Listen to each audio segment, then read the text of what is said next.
Hello, everyone, and welcome to the Trade Ideas Live Trading Room Recap for Thursday, February the 22nd. My name is Barry Anderson, moderator of your trading room. Any questions for me, you can use this email address. This is a link to get into our free room. You don't have to be a member of Trade Ideas to participate in our room. Basically, you just sign up. We send you an email. You create a password one time, and that's it.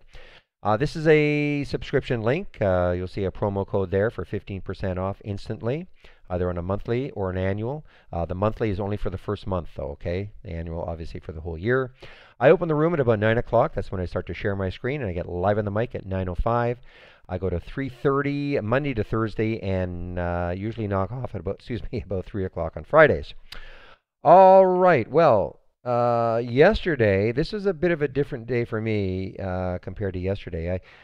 I actually said in the room today I did not find that there was as many trending plays. All right. Now, of course, you take a look at this one, and of course, it had a tremendous trend down. But I didn't see as many as I did see yesterday. A lot of things just had nice continuation trends, not too much choppiness and all that. But just want to show you a couple. I really did want to. This is an earnings play, and they cut their dividend and all that. So, I mean, they released earnings. Wait a minute. Yeah, symbol linking is there. Okay, let me just type this in. I want to see when they released. Yeah, so they released earnings after hours yesterday. So here it is, and I'm not sure if then they actually said in the pre-market that they were cutting their dividend by, I don't know, 30%. So I mean, look what happened. I mean, this stock is down right now almost $24, 38%. And I did want this one. I wanted to actually short this one, but I was hoping that we'd get maybe, because the market was so strong, I thought maybe we'd get maybe a little hold, maybe a little bounce, and then a continuation down. Just didn't happen, and I just couldn't find an entry. I mean, I looked at this, and I suppose right there was a decent entry, but I just couldn't commit to it. The other one was Wayfair, same sort of thing. Earnings pre-market and bad, and it just continued down. I actually did take a little bounce play on this one, just underneath 76. Made a little bit of money on that bounce. Still going to watch it just a little bit to see whether or not it has any more bounce left in it. But these are 2 week plays on a day in which the market is pretty strong. So SunGamma was my only one that really did pretty well for me. But even this, you see, this is a 15-minute chart. I found it look how choppy it is. People ask me, well, why do I use a 15-minute chart versus, say, a 5-minute chart, or especially a 1-minute chart? Well, usually when you use a 15-minute chart, it kind of eliminates a lot. You might get in the first 15 minutes, you might get a topping tail and a bottoming tail as people try to figure out which way it's going to go. But, look all day. Look at the topping tails and bottoming tails, and just not smooth.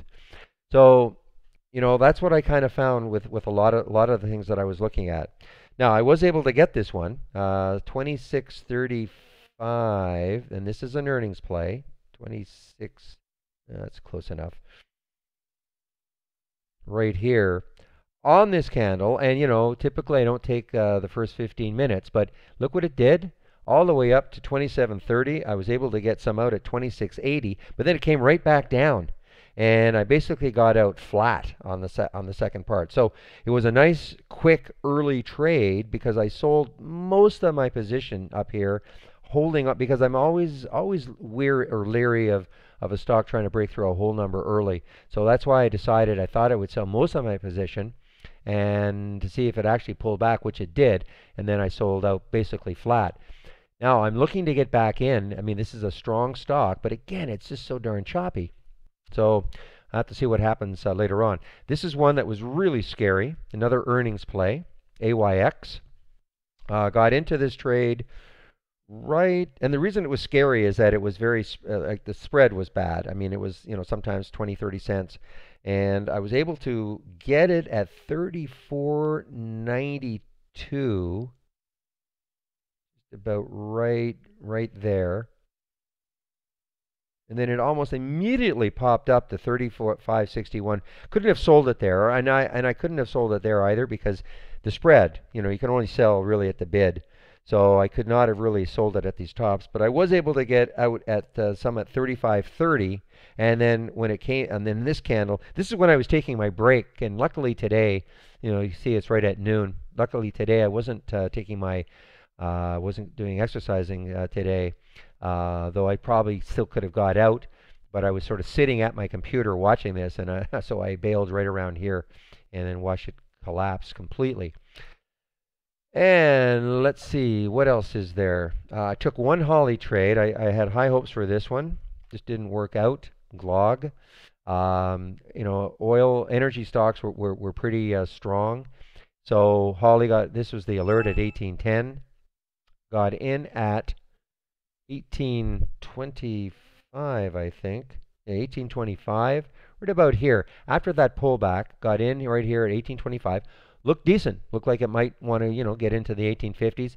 Just didn't happen. So I got out at 1815. Took a 10-cent loss there.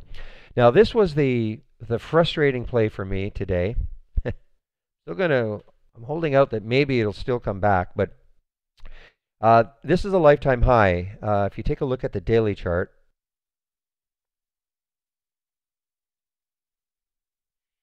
right there, that was a lifetime high before, and it took that out. I had set an alert at it for a 22 break, just a price alert. That's why somebody asked me, why did I find this one? I had just set a price alert previously at 20, I guess at 22. And so when I got the alert, I thought, okay, market's strong. This is an all-time high. Now, somebody is telling me that this is not an all-time high, and I don't, it's possible that it's done splits or something like that, so it's sort of wreaking havoc on what we think is an all-time high. I'm just looking at, what our data is saying. But regardless, there's really there's no real resistance anywhere. So I tried this twice. I got in at 22.15 over the whole number, right about there, 22.15, and then look at that. Collapse underneath the whole number, and so I got out just before that. So I took about a 10-cent loss. Decided to try it again right there at 22.31. Mark, it's close enough. It looked good. Looked like it was going to start to move. I was really excited. I'd taken enough shares for a potential swing. I was thinking about swinging this one, so I was able to hold on a little bit, even through this, okay? Because as I said to everybody, well, I've taken it only, I haven't gone nuts on it because I wanted to put a wide enough stop because I was thinking of maybe swinging this. So, if you're going to swing something, you have to put a wider stop. So anyway, then it bounced back. And I thought, okay, we're on our way again. And then this happened. So got out again. I think it was 22.15. And I don't know. I mean, I'll have to wait. I suppose if it closed near the high of the day, I might be induced to do it again. But anyway, it's just sort of kind of messy. And the SunGamma is still messy. And Gamma was still messy. Too many topping tails, bottoming tails. I mean, the trend is obviously tremendous. I mean, it's still up for 485, up 21%. But anyway, so that's it. So, not quite like yesterday where we had just some really, really nice continuation plays. A couple I did miss. I mean, Hertz, saw it in the pre-market. This was a nice run. I just kind of missed it. Wasn't paying enough attention to this, but that obviously was a great buy right there for $1. Basically, Hertz is up because of Car released earnings. Hertz, I think, releases earnings 3 days from now, so it was kind of a sympathy play, a peer play with Hertz, with a Car. That's why I believe Hertz was moving.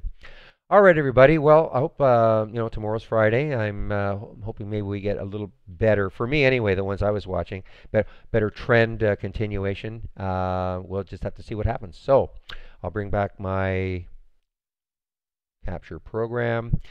And if you have any questions, you can use this email address. Here's the link for the free trading room, a link for a subscription to Trade Ideas.